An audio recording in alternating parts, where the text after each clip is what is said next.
Hey everyone, it's Justin here, Voices for Voices. Thank you so much for joining us on this episode, the Voices for Voices TV show and podcast.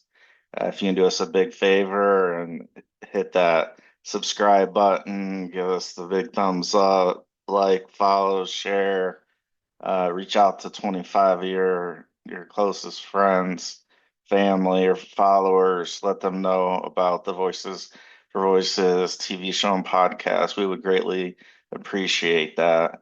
It's been it, just a real amazing time here at Voices for Voices. We just completed, obviously, the end of the year. We're past that. We've gone over those analytics, but we just passed yesterday, dropping 30 brand new episodes of the show in 30 days. So, let's call it a 30 for 30. So we're very surprised because we just go to work and that's what we do and we help people and it's to take a step back and see numbers like that, 30 and 30 brand new episodes in 30 days. And again, you're looking at the administrator as well, so not just you hosting the majority of the shows, but also getting them ready to be posted out to the world so you and others can watch and listen and be part of the Voices for Voices family, which is growing by the literally by the minute. We are reaching a lot of people.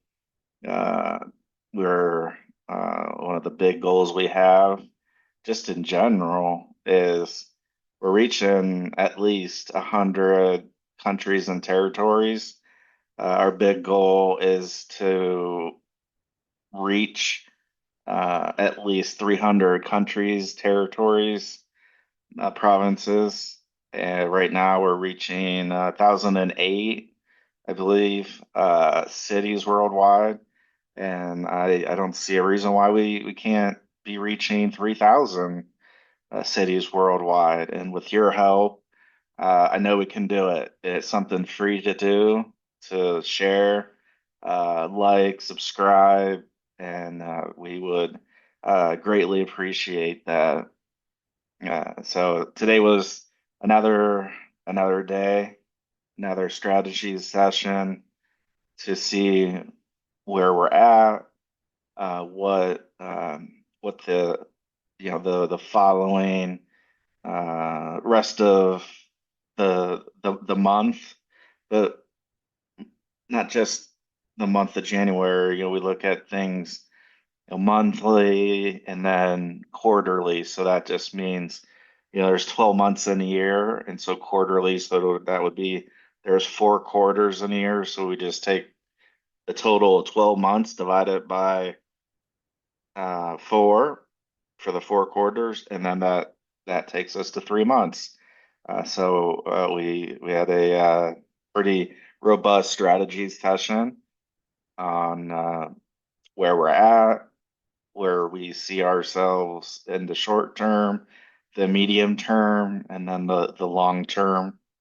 And it it just keeps it, and I know I use this word a lot. It keeps amazing us, keeps amazing me, like the Lone Star song, amazing. And he's talking about an individual, and I'm talking about individuals too.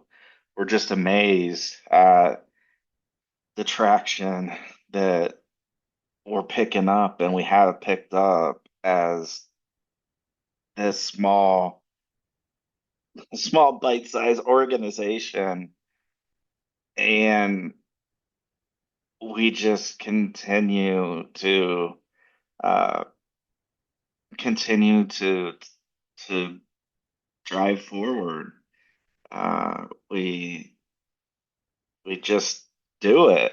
There are times that are easier than not, uh, and those times that they're not. Uh, for instance, there was a period of time where there might have been, I think, 2, maybe even 3 weeks where we were kind of in a rut, where it felt like we weren't making strides forward, no matter how small of strides forward that we were looking to make. And it seemed like we would never get out of those ruts. And it is, wow. Uh, and then to come out on the other side, those are the thoughts that we try to remind ourselves that, first off, we know nobody's perfect. We know that. And so we just need to get it out of our heads. And I'm talking about myself, uh, where I just have to get out of my head that there's going to be times where we're going to have to stop, revisit something, potentially fix it, and then move forward. And I don't know anybody on the planet that doesn't have to do that from time to time. I'm even thinking of Elon Musk and testing the rockets and landing them back on ships, and uh, there there are tests that go very well, and then there's tests that go very well, but there might be some hiccups along the way. But they're collecting that data and that information so that when they go on to the next test, that they're able to utilize what they've learned in the past or even as in the present, that going forward they're able to go, okay, I remember when this happened, or we need to protect against this.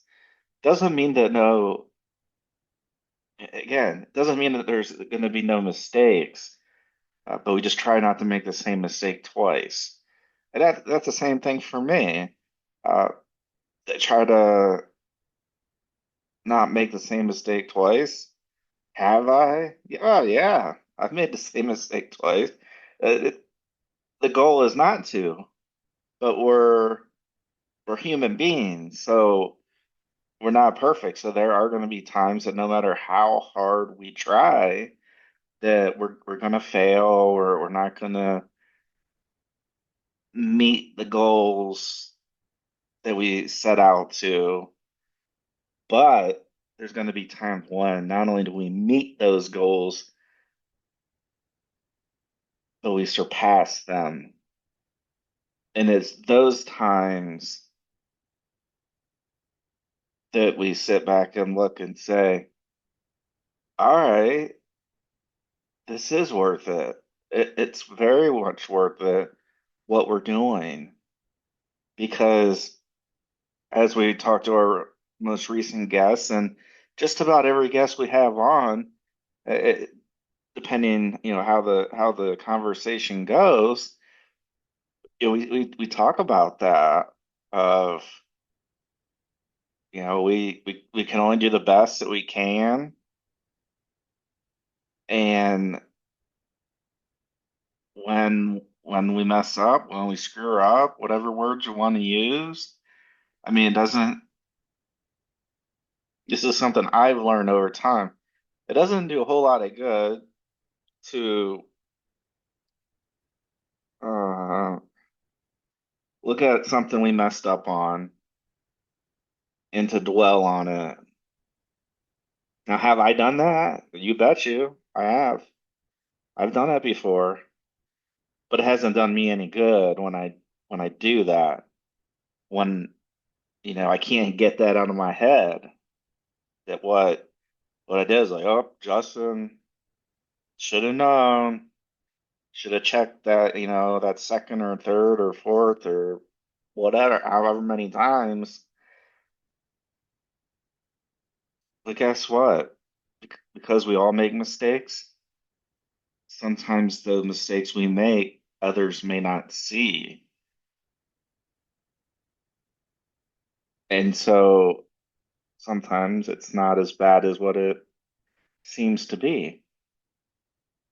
And again, to go back on uh, some of my reflection, we could spend a day, half a day, an hour, whatever amount of time. We could spend an amount of time going, oh, we screwed up. We're the worst. Instead of just taking that time to go, okay, what did we mess up? Okay, yep, we're acknowledging it and we're putting an implementation, like a fix. How do we fix this? So we can get things rolling in the process because a lot of times there's a process that goes after the fix comes in. So we go, okay, did we want to screw up? No. Did we want to mess up? No. But it doesn't matter. We just want to make sure we're not dwelling as much as we could. And that's where I really found with myself try not to dwell on those inefficiencies or things I do wrong or that I could do better or things I should have been able to see or hear and go, oh, Justin, why didn't you know that? You knew this from before. So by talking about this on the show, it's another reminder to myself as well as to our viewers, our listeners, anybody who follows us, that we all make mistakes, no matter how much we want to pretend that we don't. We all do. We do. And it's okay. It's just when we realize that we've made a mistake or something in the process just doesn't feel right, and we go, "Oh, okay, we should have did this step before that step," or whatever the thing is that needs fixed, is to shorten that amount of time from when we notice it to when we actually just get down to act fixing it. Because yeah, we can just go off on everybody. We can go off on ourselves. Say, Justin, like I said, should have known, should have known, or somebody else. But it doesn't do anything good. It's like, all right, we're human. What do we need fixed? How do we fix it? And let's fix it instead of throwing in extra time where we're name calling, where um, we're talking down. Doesn't do anything. Doesn't do any good for anybody, especially the mental health of the person that messed up. Because don't you think that the person that messed up already feels bad enough? I already know, like when I screw up, I already feel bad enough that somebody brings it up and wants to harp on it and go on and on and on. I've already gotten to that point, and I'm already trying to move on from that. And I think that's a big thing for us to do is to treat others, especially ourselves, with compassion Because again, we already know if we screwed something up, we already know it. Once we find out, we know it. Like, all right, Justin, beg on it. Why'd you do that? Oh, because I wanted to. Well, we know that's not the answer. It's just being facetious. So why why stress on it? Let's just find what needs fixed, find what needs moved around, whatever that thing is. Let's just find it and let's again shorten the time from name calling, yelling. We get it, it's inconvenient. We know it's inconvenient. It's inconvenient to everybody. It's inconvenient to everybody's mental health because somebody can be like, you know, name calling and that, and so that's not good with the mental health of, talking down and all that. And then the person or persons that made the mistakes, you don't think they already feel bad about it, and it's like, all right, I wish I wouldn't have screwed up or messed up, whatever the word is, made a mistake. We all make mistakes. Uh, and I think the big learning is, again, to shorten that time from once we notice that there's a mistake to when we actually fix it. And there, again, there might be a process after we fix it that's out of our hands. Meaning, I could fix something and submit it wherever that may be, and it may be 3 or 4 days, or maybe a week, or more. But at that point, there's nothing we can do. We've already done our piece. We've already identified what went awry, what what do we need to do to fix it? Let's fix it. Let's get it submitted, and let's just do things that way. That's something that I've had to come across for my own self, is to be compassionate. And we talked about this on many shows, but it's so important. That's how we talk about it. To be compassionate to not just others, but to ourselves, because we're human as well. And the easy thing to do, what's the easy thing to do? To just go off on ourselves and Justin, you shouldn't have did this, Justin this, Justin that, Justin. We could do that and then maybe feel good about ourselves, like, oh, I told myself.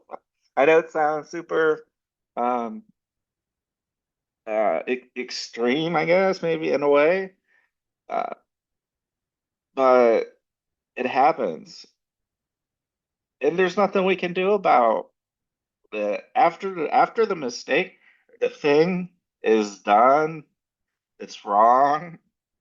There's not a darn thing we can do as far as what we did. I mean, the worst feeling in the world to me is when I find out that I made a mistake or I did something wrong. At that very instant, that is probably the worst I feel. And so anything after that that I say to myself internally, or I don't know, uh, uh, people they talk to themselves in the mirror. I don't know. They go, hey, we got to get this ironed out and fixed. Well, no kidding. But we don't need to, take it to those levels where we're just telling ourselves or telling others, that, oh, well, should have known, should have did this. It's like, no, mistakes are going to happen. It's all right. Let's just fix it and move on. There's not a darn thing we can do. We there's just not. We just have to look at what's the most efficient way, the best way, uh, well, also putting those, double checks in there just to make sure that, like we said, that how do we fix this? How do we prevent as much as possible from this happening again, especially back to back? Like something happens, we mess up, now and then, and then if it's 5 minutes later, then it's like, okay, we just need to take a step back and let's maybe work on something else. Maybe work on nothing for a period of time. That's that's what I'm talking about because we could still be clouded by that negativity if we're still talking down on ourselves or others. Yeah, it's easy to, say, like I said, just, talking down is one of the easiest thing to do. Call ourselves names and uh, say, well, this is why that. It doesn't do any good. It doesn't. And it's easy to say. It's easy to say this, right? So it's easy for me to share on the show and say this. But something very recently did happen. And so by talking through it, I'm helping myself get more grounded and share. And I'm sharing on the show. And maybe you have a show, or maybe you have things that you do that help you uh, take a step back, whether it's working in a journal, maybe playing video games. I don't know what that is for you. Those are those are things that you do. Uh, but it's okay to do that. It's okay. It really is. The world's not going to end because I made this mistake. We're just going to, again, identify it. How do we fix it? Let's fix it. Maybe do like an after action report. Not that that has to be more work. I'm thinking more of whether we have to write something down or just in our mind that we're saying, okay, if we're doing this thing 3 times a month, then each of the 3 times a month that we do this thing, this process, this topic, we might want to go a little bit slower, even though it's easy to go, oh, we're so close, we're so close, we're so close. Because that's how I feel like, oh, we're so close. And sometimes and get like it's so close-itis where like we're so close. It's like when I was in school, they would call it like senioritis. So, that last couple weeks of school, uh, our minds as students were on summer vacation. Uh, that it's like, all right, well, we got 2 weeks, we got 1 week, we got 2 days, we got one day, and it's interesting. So here's a here's a story about that. When I was oh, where was I? I was in middle school, and again, I was still in the years where I I don't know. I I just wasn't doing it the best job, being a good student, or not even just being a good student, but just being a student that could just sit there and not have to,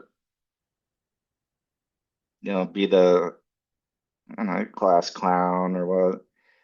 And my um, my mom worked at the school that I was going to, and it was the last week of school.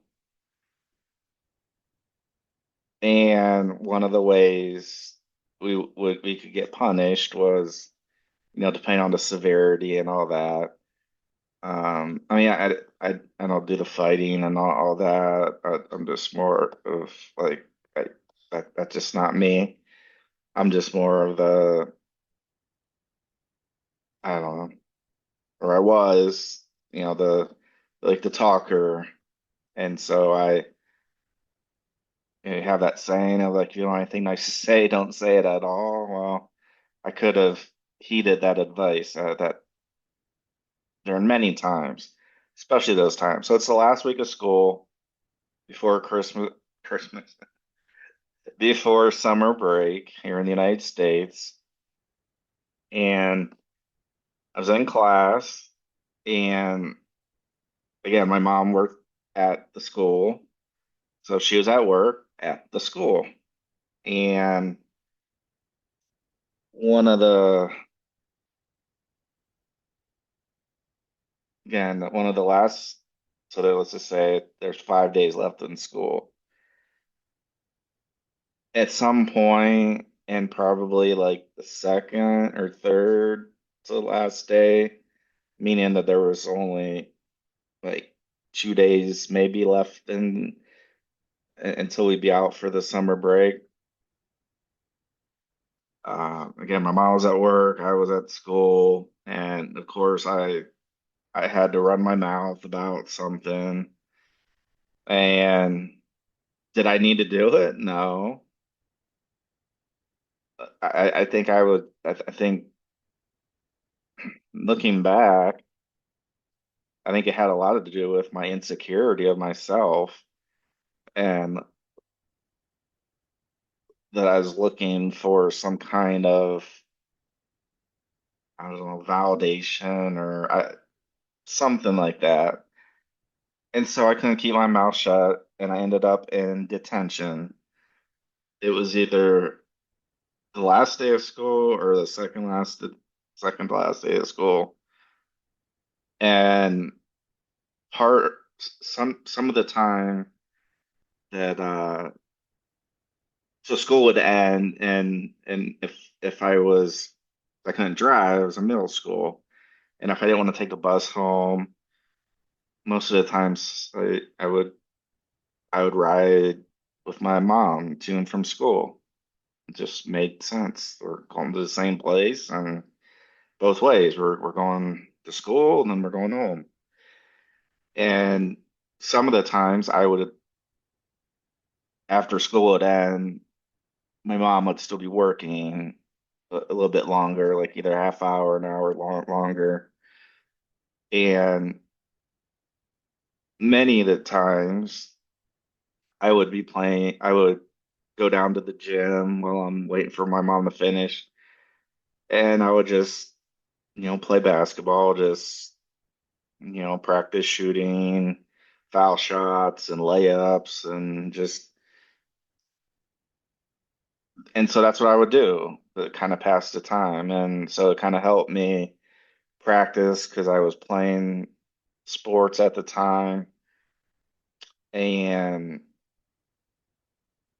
some of the times I didn't. I was in detention, which it depends on teacher to teacher. But this teacher, it was after school's over, you go to their classroom, and you have to like sit there in the class for that hour or 45 minutes or whatever the time may be. Um, I mean, we didn't have phones back then, so it wasn't something like now where it wouldn't be like, okay, you can't use your devices, can't use your phones or that. It was just, okay. you're going to come sit here for a half hour, an hour, and this is what you're going to do. Well, I told my mom uh, that I was just going to go down shoot baskets. Well, I wasn't. I was going to one of my teachers' room in detention because I think I racked up, oh, what was it? I think it was three detentions in a row. I don't know if this was at the same part of the year. I just remember it's been so many years. Oh my gosh. So I would try to hide it, right? Like any kid, trying to hide it from their parents because I didn't want I didn't want my mom to know that I'm going to be in detention because then it's automatically going to be like, well, why were you in detention? And it's like, because I said this, and then why did you say that? And it's like, I already know I did something wrong. I'm sorry. Uh, so anyway, so I was in detention. So I'll get to the how many after this part of the story. Just bring back memories. Oh my gosh. Uh, and and so I think I like put my head down to sleep, or I don't know, just the past on the desk, just past the time in detention. The one I'm referring to is the last week of school, and the teacher had left a room for I don't know, 10 minutes, 20 minutes, came back. And I was the only one in there because, right, there's not supposed to be a lot of people in detention. Right? People are supposed to be good, follow the rules, be kind, and not be not nice and say not nice things. And and so at this time, when the teacher had left the room, he must have went down to the office where my mom was working and talked to her and said, "Oh yeah, your son's in detention and he's in my room, my classroom." So on the ride home, uh, my mom was like, so it came up. It was a topic of conversation. At first I was like, I can't. At least I was somewhat smart where I didn't try hiding it and hiding it and hiding it. Like I wasn't stupid because I was at the same school where the teacher and my mom are at the same we're all at the same school, and it's not like he had to walk miles and miles to get to where my mom's office was at. And so my mom we got into this discussion, me and my mom, and so it was either the second to last day of school or it might have been the last day of school. Like it's the last day of school and you found yourself in detention, and so there's that. Of You would think I would learn. But the other thing I was, oh my gosh, oh, I got a couple, I got two more. I got, unfortunately, I got stories for a lot of different things. But this is the stuff like makes like now it makes me chuckle and laugh looking back. Like wasn't like I didn't put anybody in danger. I didn't. It wasn't any of that. It was just talking back and not saying nice things. And didn't mean that I was any better than anybody else. Uh, it, it didn't mean that at all. It just meant that uh, yeah,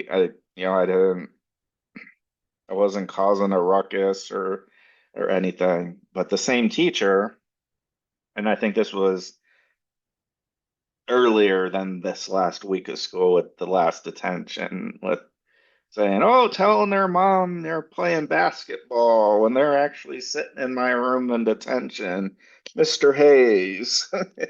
And So that's what he called me. Uh, eh, so the other time thinking with this same teacher, uh, it was looking back, it's I don't want to say it's hilarious because it's not, I'm not condoning bad behavior and talking, I'm not at all. But for me, having my mom working at the same school as I'm going to, you would think I'd have an incentive not to run my mouth and all that. But be that as it may. But a different part of the year, same teacher, I started whatever whatever I was talking about. Uh, and I remember the teacher, and he had this distinctive voice, Mr. Hayes. And I was like, oh no. He goes, Mr. Hayes, I'll see you. That's one detention. And then I kept talking, right? You'd think I would just like zip it. That I would like I not actually zip it, but just like stop talking. And I was like, and then I said something else. And then and then he goes, Mr. Hayes, that'll be two detentions. And I think I got up to three in a row. Uh, and so I can laugh at it now, not at the time. And I don't condone this activity. That's what I'm keeping what the conversation and that was it was just me not being a as kind of a person as I should have been. And then we'll leave the show on this next part here. So there's another teacher, same school. I think might even have been the same year. Uh, and she came in the I don't know if she would always sorry my eyes water in here with this light and my allergies. Uh, if you're listening, obviously you're not going to see this, but to the people watching, that's what I'm doing. I'm rubbing my eye, trying to make it stop watering. And uh, okay, so there's this other teacher. Okay, now I'm gonna try this one. Just having all kinds of, oh my gosh, this is so funny. To me it is. So another teacher, so she would come in a little bit late, uh, not very late, but she would, when the bell would ring, she would wait out for all the students to come in, and sometimes she would get in conversations with other teachers, and or she was gonna go maybe like if we were having a quiz or a test, she might be down getting picking up the copies from the office and she would have different versions of the tests and quizzes, so it would deter cheating and copying off of somebody else. And so anyway, so one of those days, let's say, because it's not these days, like now, many years ago, uh, she was doing what she was doing, the teacher, and I do not condone any of this activity at all. Uh, I was the one time we had, I don't know if anybody's been to like a sporting event. They do the wave from time to time where, one area stands up and waves their hand up, and then you go around and around the stadium or the arena. And uh, so one of the times, like we were doing that, where like I got that started, and like I think I was sitting maybe in the middle, and so she'd be writing on the board, and then people would be doing the wave and going, whoa, whoa, whoa. And she's like, "What's going on? What's going on?" So I think I got a detention or something from that.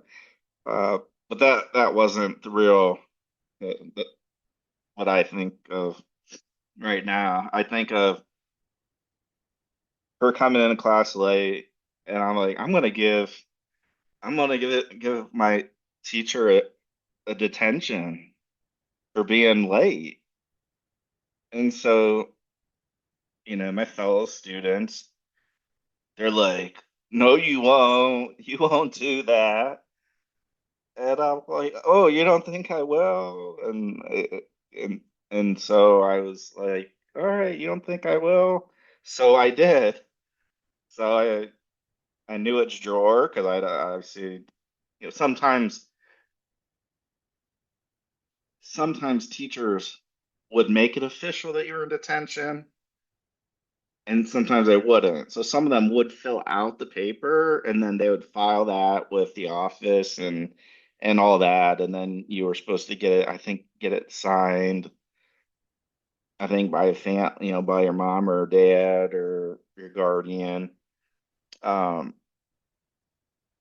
and others didn't. And so the ones that didn't, of course, those were the ones I was trying to like not not really share with my mom and that, and then ultimately with my dad. So I did. I wrote up a detention on the paper. It was like the three colors. So then it was like the yellow, white, and pink, and like the student got a copy, the teacher got a copy, and then I think a copy went to like the main office. And uh, so yeah, I did that, and I I gave her a detention because I left it on her desk, like with a pen for her like to sign. Um, and I don't think I put my name, and so then it was the whole who did this, and then I'm just sitting there, like wasn't me, I didn't do it, and then of course then it gets into like, well, if nobody's gonna tell, like, well, then everybody's just gonna be in detention. And so then at that time, they're like, Justin did it. It's like, Justin, I'll see you after class. I'm like, no, because she was a stickler of filling out the paperwork and all that. So trying to have some lighthearted conversation. Were these good things to do? Good habits to have? No, absolutely not. Uh, I shouldn't. I I shouldn't have talked back to my teacher. I shouldn't have talked down to anybody, um, or make somebody uncomfortable. Like talking about I don't even know. Um, so I don't condone it, but these are things I did. I was a kid once, um, and so I just thought I would share that because uh, sometimes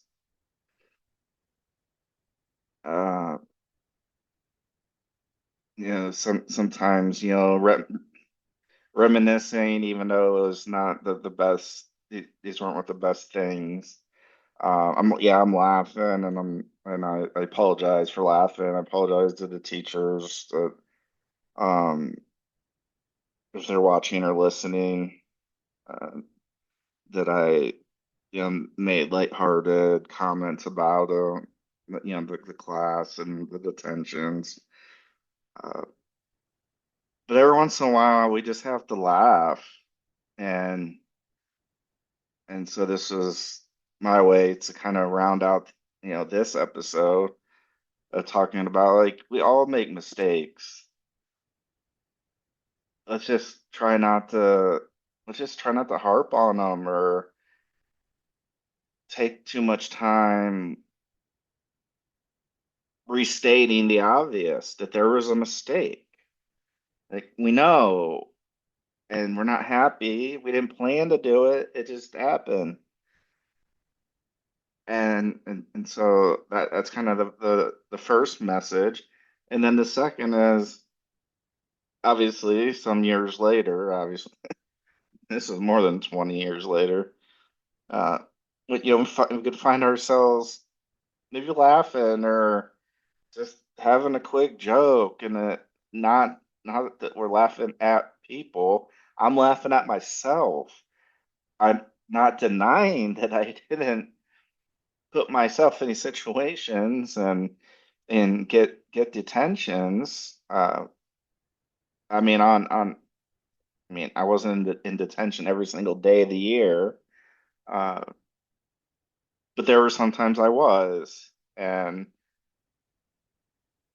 uh, and so I just I don't know, just thought I could maybe share that and maybe make somebody laugh and chuckle or be like, yeah, that he's not perfect, that's been my whole point. This whole thing, 410 plus episodes, is when I say that I'm not perfect, I don't think I'm perfect. I'm not trying to show that I'm perfect. I am not perfect, and that's the other layer of what I just shared, that I'm not perfect. Never was, never will be. And so we don't need to beat up on ourselves, talk down on ourselves. That's the easy thing to do. That's the very easy thing to do, just to say, oh, well, yeah, screwed up again. That's the easy thing to do. The little bit tougher thing to do is to go, okay, made a mistake. It's not really a whole lot I can do about it. There's going to be need to be some fixes. Could be minor fixing, could be very in-depth fixing. Uh, Nonetheless, we need to do some fixing, but that's okay.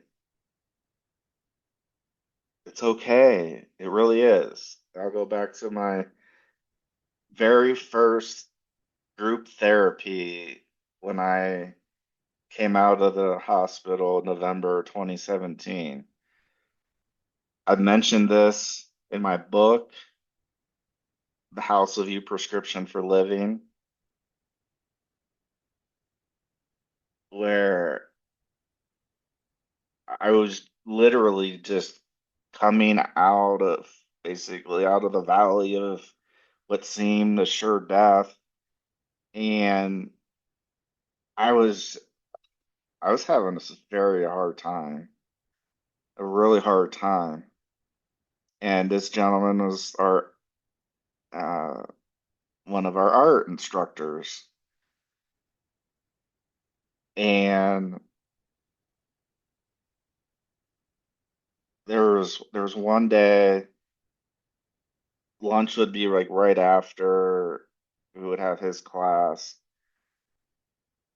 And And the one day, like I literally I just needed somebody to talk to. And I was just like, I don't know. I don't know how I'm going to get through this. And I said, I guess I'm okay. I guess I'm all right. And he goes, yes, at this very moment, you are safe and you are okay. That doesn't mean in the future, doesn't mean whether a second from now, an hour from now, 10 year, 20 years, doesn't mean that there's not going to come a point where you're not. But right now, you're at the hospital, so the therapy was held at the hospital.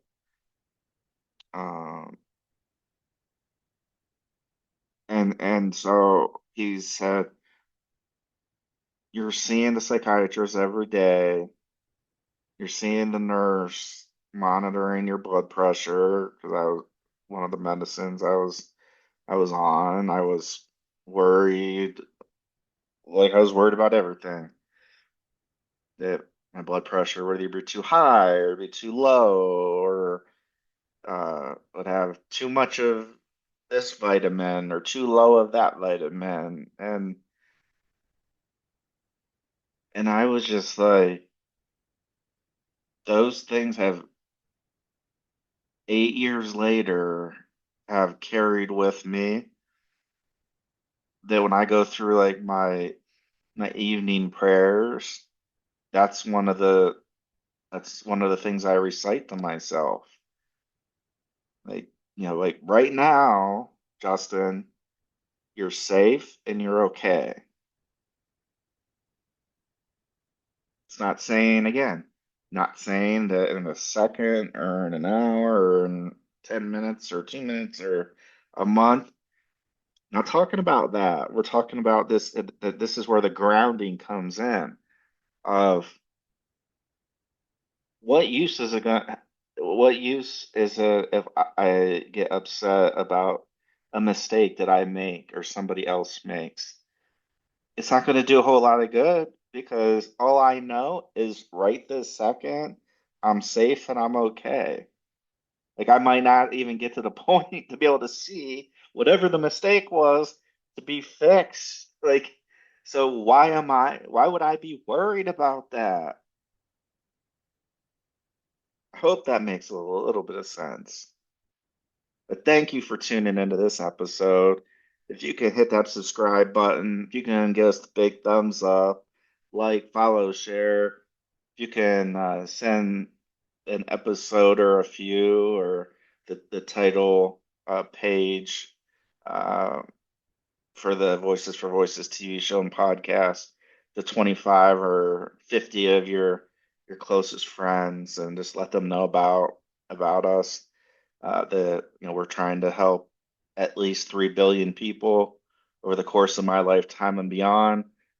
We want to reach at least 300 countries over the course of my lifetime and beyond, and we're just over 100 countries as we are having this show right now, and that we want to reach at least 1,000 cities worldwide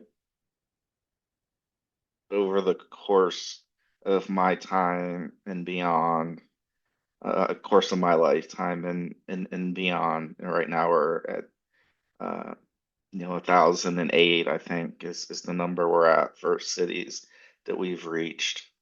Um, and thank you for being with us. Thank you so much. It means a lot. We love you. We pray for everybody, whether you're a believer in God or another higher power, or whether you're not. We're a believer that good vibes. We can never have enough good vibes. So until next time, let's celebrate the voices of everybody. Let's celebrate the voices of everybody. And please, please, please be a voice for you or somebody in need. We'll see you next time. Take care. Thank you so much. We love you. Bye bye for now.